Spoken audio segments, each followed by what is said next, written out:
Hello, world. And our special guest today is Deven Brewton, Access Renewable. He's in the energy business.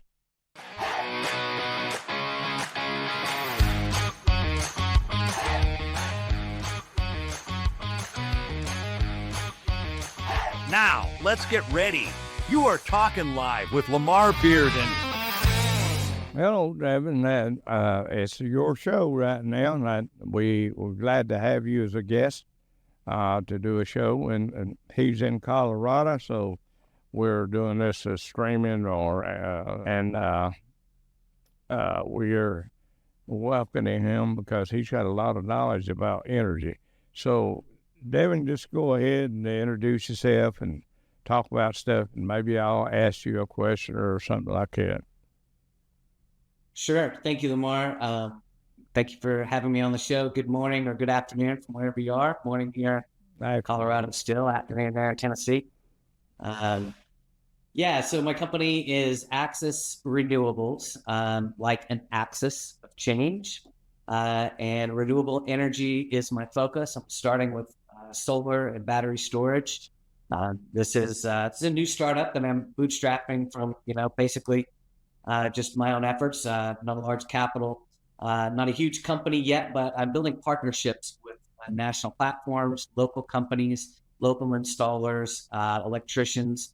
And the idea is to create a true independent brokerage that leaves me unbeholden to one product line, one company, and be able to serve a client's needs, whatever they are, wherever they are, and whatever form of clean energy or clean energy mix really works best for them.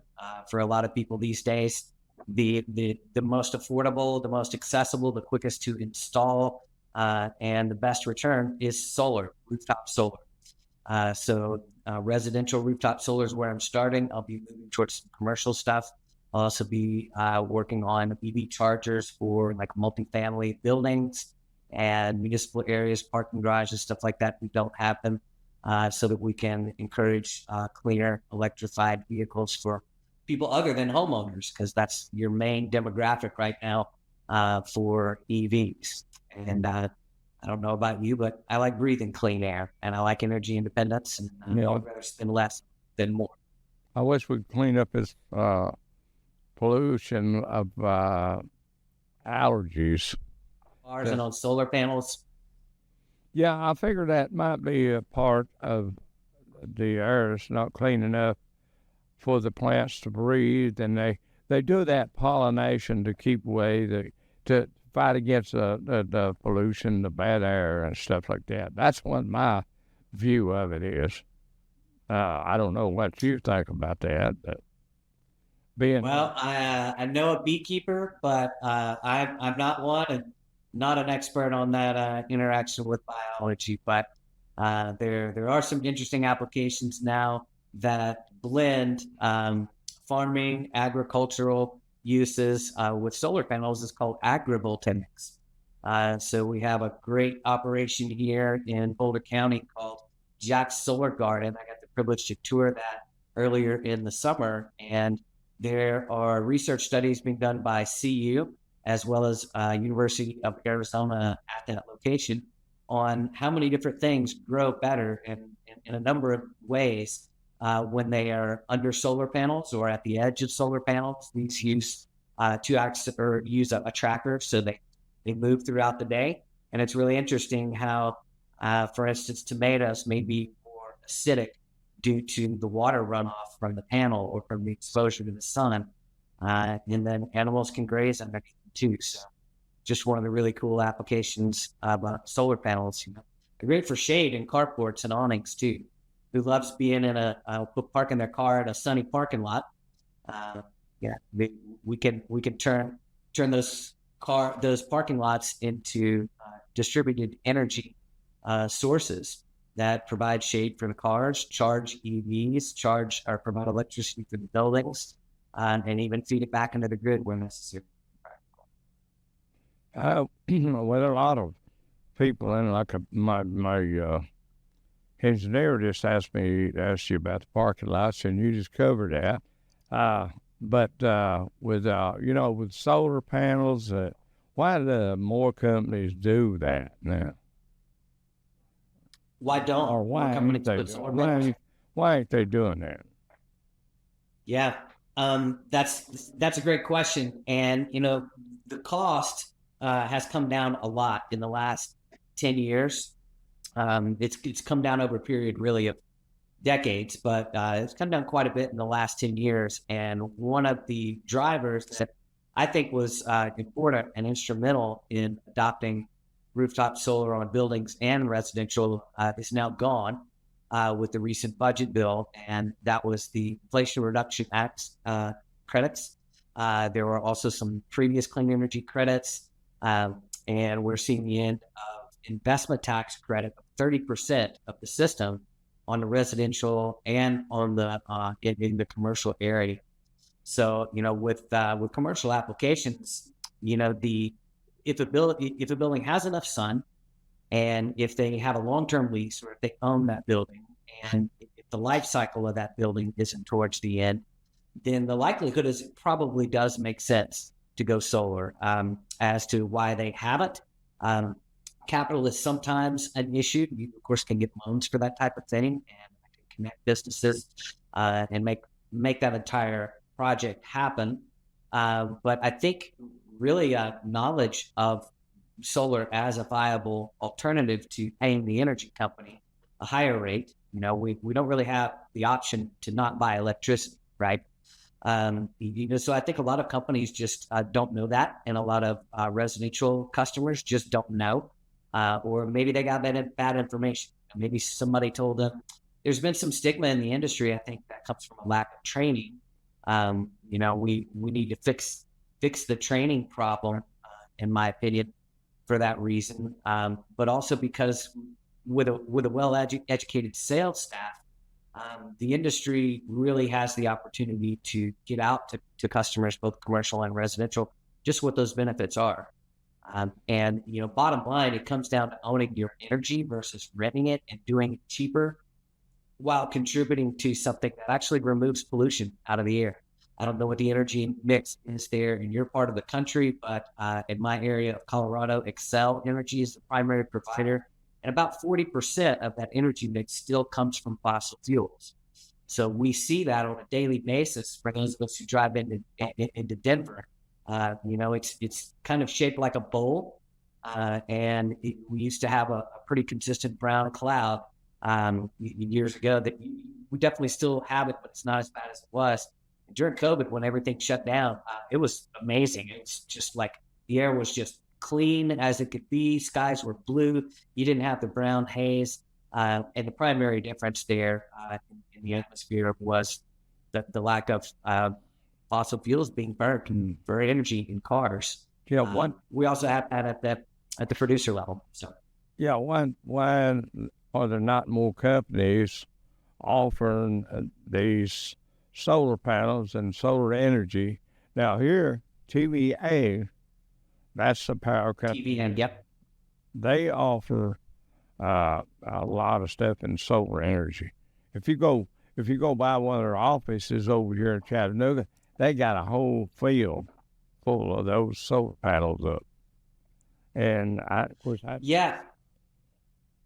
hadn't talked to them lately about it. I used to do recycling for them. But they also have other things going on that's owned by the government here, like EPB cable. That's where we are at on Channel 398 in Chattanooga. Okay. Also, I'd like to ask you this question. Yeah. What all these big strips of land that have solar panel on them, wouldn't it be better to have people growing food on that land? Or is that land just not good for growing food? Well, it depends on the land we're talking about, I think, and not all land That's what I'm is saying. for agriculture. Yeah. And if it is good for agriculture, then, I think the owner should absolutely investigate agrivoltaics because you can grow food and produce solar power at the same time. And as we're seeing from some of these agrivoltaic studies, like with Jack's solar garden, often you can grow much better food. There's a lot of things that need a mix of sun and shade and a certain predictable level of water. So, if you're talking about a semi-arid area, or, a place that just doesn't have the right nutrients in the soil, there's definitely the potential that you can improve that with panels. You make them tall enough that a farmer can go underneath them. You make them wide enough apart that a tractor can go through. And then you open up all kinds of other options underneath and around those solar panels. And by doing that, one interesting thing I learned at Jack's is that you actually slow down carbon absorption into the atmosphere, because the sun is not accelerating that decomposition, I should say. I invented a new word within the soil. So you're taking carbon out of the atmosphere at another level when you do that. It makes a lot of sense until you get to permitting regulations. That's something that's been a big barrier and continues to be a barrier, is the time that it takes to build these projects and the time that it takes to get the permits done, the interconnection challenges. So running all that energy across the grid at large scale. I'm not an expert on large scale PV, but those are definitely the high points. And that's something that I've been advocating for change through Citizens Climate Lobby. Definitely give them a plug while I can. They are an international, basically global group that fights for policy changes that encourage clean energy.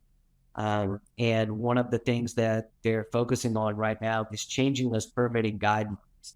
And it's a bit of a bipartisan approach, because the same rules that cover that interconnection, that permitting process, apply to fossil fuels, natural gas, oil, as well as solar. So, there's a little bit of give and take, but that's maybe how we're going to get some of that legislation passed, especially with Republican-dominated government right now.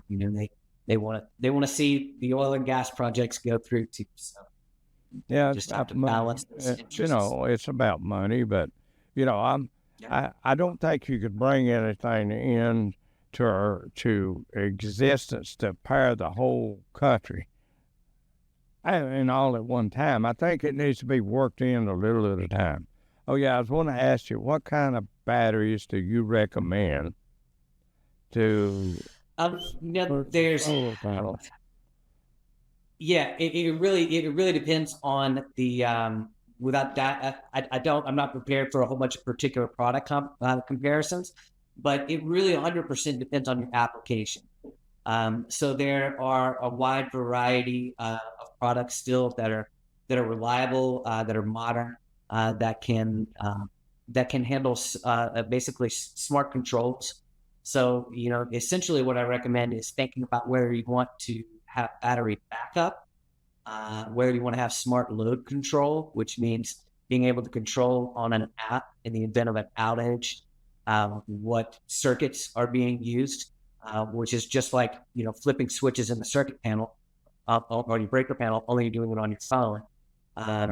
And batteries, there's a number of options on batteries. It really does depend on the individual situation, what much is, what you want it to do. So if you just want basic battery backup, that's one thing. If you're or if you want days of whole house backup, you can accomplish that. Of course, batteries add cost.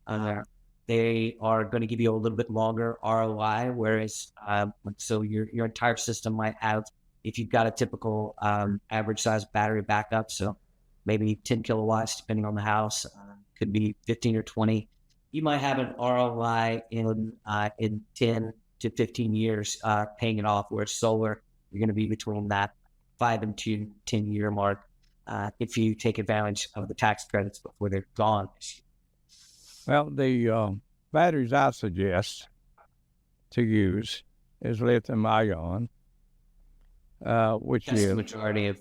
Yeah, but there's a lithium iron. Yeah, the iron phosphate. Now that's a safer battery. That battery right there, but there's no recovery in recycling in that battery. Maybe a little aluminum or something, but lithium ion, there's cobalt, and which there's all kinds of different like copper and stuff like that. There's some copper in lithium iron phosphate. Some people get confused. They'll call a lithium ion lithium iron, but it's not. And primary batteries, of course, about primary batteries, don't you?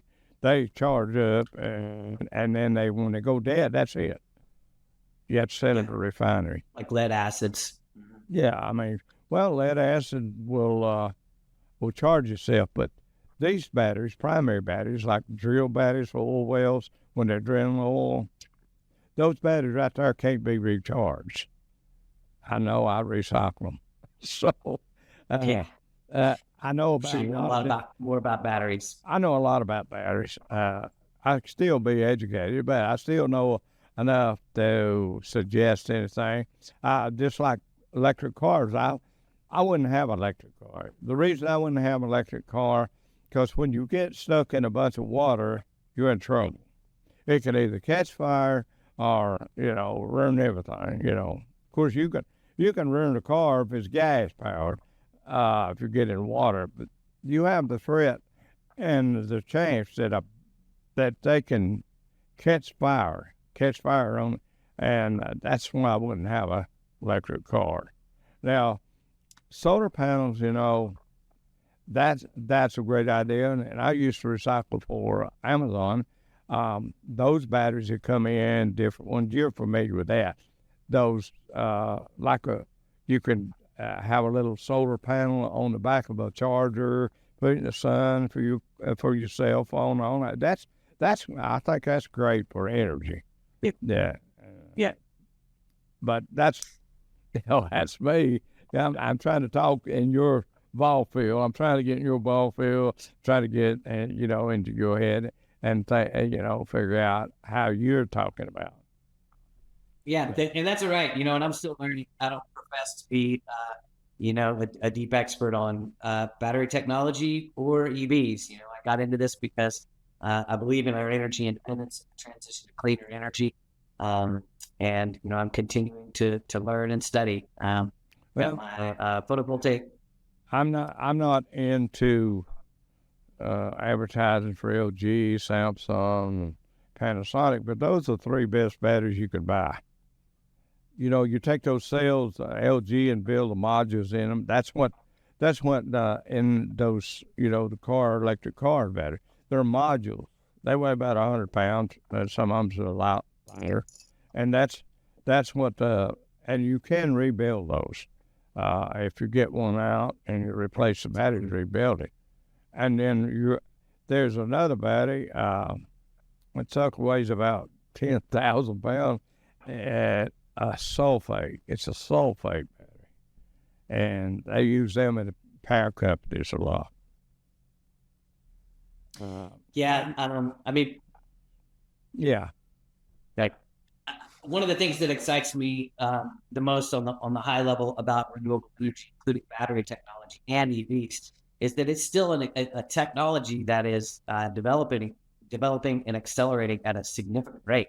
We haven't had, for whatever reasons, and we could probably spend all day talking about the reasons, but we really haven't had big industry level changes to internal combustion engines. And the energy density of oil and fossil fuels is what it is. It's always going to be that way. But battery technology is still evolving. So, it's something I'm interested in learning a lot more.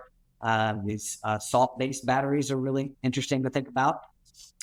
We've also got newer technologies coming in on photovoltaics that may still be probably a few years down the line before they're at really affordable mass-produced prices like perovskites, which will increase our efficiency from about the 22-23% range now to over 40%, or well into the 40s.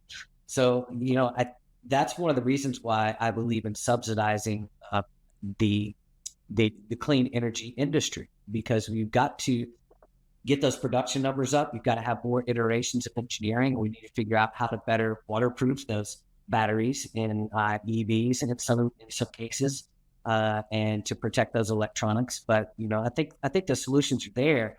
We just or they're waiting for us to really discover them. But I think that we've got to incentivize companies to do that. So that's where I think we're going to be slowed down in the energy dominance field, because of the changes to the way that we're helping businesses, engineers, and homeowners to actually adopt the technology and accelerate it. How can you track the performance of the units in the homes and homeowners achieve today? Yeah, that's a great question. Yeah, in the systems that were built 20 years ago, you pretty much just had to go out and look at the meter, and then check it later and check it again, and then check your bill. But now you can pull up on your apps all of the major inverter manufacturers, battery manufacturers, all of the modern, the most recent iterations of those systems, give you the ability to just pull up in your phone, and in some cases you can even tell which modules are producing and which aren't. So without even having a tech come to the house, you can look, or in some cases, if you have a monitoring agreement, whoever installed the system, they can pull that up on the back end and just literally pull up on the computer and see which panels are not producing. They can see whether the inverter is down, whether there's a micro inverter, whether you've got a whole string down if you're using string inverters. So the technology's really evolved a lot, and that's important, not only for cutting down on maintenance costs, but it helps maintenance be not so much of a problem as it has been, in the past. Some people with 15, 20-year-old systems, the companies that install them are out of business, and it's hard to find people to service those systems. So it's an opportunity for some. They have got the panels. They start out maybe 200 watts, 300 watts. Now they're up to 500-600 watts. The solar panels. Yeah, they are, and that's a little bit. It's an interesting thing that I've learned a little bit more about recently. But the efficiency of the technology of silicon-based PV has not actually increased that much. The reason those panels have increased in wattage is because they're bigger. And that is actually not altogether good. One of the reasons they do it is to cut down the cost of production per watt producing, right? So if you've got a X number of panels, well, if it takes you 50 panels to build a system, then you have 50 frames, 50 sets of module level power electronics, right? So your optimizers, and so that increases production cost per panel and per watt, right? The challenge is, one of the biggest challenges in rooftop solar is, does the roof have room for it in the sun? And if you've got a pretty simple gable roof with, one plane facing south and one plane facing north, or maybe one going east and one going west, that's pretty easy. But if you've got one of these, the sort of fancier, more complicated, or as roofers like to call them, cut up roofs, where you've got all these complicated, angles and triangles and stuff. In other words, when you reduce the size of the plane on the roof and you increase the size of the panels going onto that plane, then you wind up with less space. You wind up, with more dead space that you can't use. Another challenge of these bigger panels is that they're getting pretty heavy, and you've already got to have, if you're going to follow OSHA regulations and do all those things, you're going to have a second set of hands or some special equipment, which now is even more necessary. It's got to be higher, rated for higher loads. A lot of those panels. So you got a bigger panel to get up there. Yeah. Those 200 watt panels. I mean, it's pretty easy you could strap one to your back and go. Now that was 40 pounds. Now with their 500 plus, that's like an 80-pound panel. Yeah, I've recycled those panels, so I know about the weight. You already know, yeah. And people that have these system in the home, can can they monitor their own solar energy usage? And At the most basic level, yes. In almost every case with modern systems, you're going to be able to just monitor how much usage you have from an app, or at the very worst, you're going to walk over to the inverter in the garage and look. In most cases, you've got a digital meter, so you're going to be able to go outside and look and see how much the meter is. yeah, But in almost every case now, it's all going to be on the app. You're going to be able to pull it up and say, here's how much I'm producing right now. Here's how much I've produced over the last month. So instead of like with older systems, it may be months before you notice, like, hey, my electric bill is a lot higher than it was. But with the modern systems, especially if you have a monitoring contract, then you're going to get your service company is going to get a little ding on their dashboard when they pull that up that says, hey, Lamar's system is not producing what it should. Let's figure out what's going on with that. So, they've really evolved quite a bit. Now, as they draw back risk and homeowners that consider, maybe to try the solar panel, as they drawbacks or anything they should know? Yeah, probably the most common concern is roof protrusions. That's something that if it's done improperly can cause a problem. It can cause a leak. Water and energy don't really mix. The biggest thing is making sure that you have a well-vetted installer. I love small companies and I believe in family-owned businesses, but a lot of the smallest companies are the ones that wind up going out of business in solar, those sort of higher churn rates. So one of the reasons I partnered with Power is that they not only vet that contractor, but Power actually has a warranty that covers 30 years of service, 30 years of labor, 30 years of the material. Thanks for joining us for part 1 today. If you would like to learn more about adding solar capabilities as your next project, reach out to Deven directly by phone at 725-392-836, email at accessrenewables@gmail.com, his LinkedIn profile at SolarProDeven, or you can find him online at powerur.com/accessrenewables. And be sure to mention you heard about it on Talkin Live with Lamar Bearden today. Tune in next time for the conclusion of our insightful conversation with Deven Brewton.